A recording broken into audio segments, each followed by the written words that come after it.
Hi guys! Another day, another ulam. Let's cook with me. So for today's video pala ay magluluto ako ng chicken adobo na may patatas. Una ay nagpainit muna pala ako ng mantika. At nag-start na rin ako mag-isa ng sibuyas at bawang.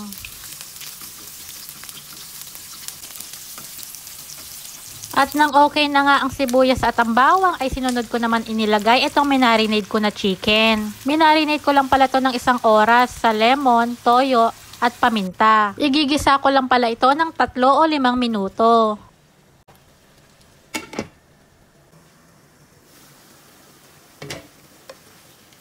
At after nga ng ilang minuto ay nagsabaw na nga ang manok. Kaya naglagay na rin ako ng dahon ng laurel, paminta at oyster sauce. At mamaya pag natatabangan pa kayo ay maglagay din kayo ng toyo. At inilagay ko na rin pala yung pinagmarinate ko. Hahaluin ko lamang ito at papakuluan hanggang sa lumambot ang manok.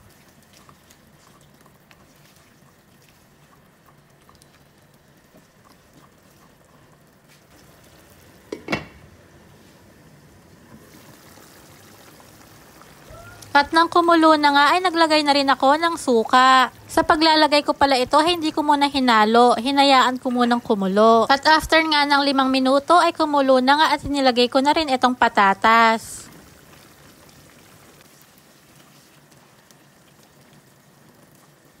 Tatakpan ko lamang ito at papakuluan hanggang sa lumambot ang patatas.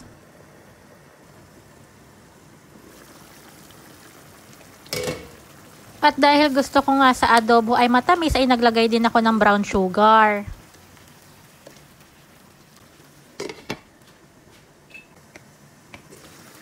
At nang malapit na nga maluto ay tinikman ko muna. At naglagay nga pala ako ng asin kasi natatabangan ako. At papakuluan ko lamang ito ng mga ilang minuto.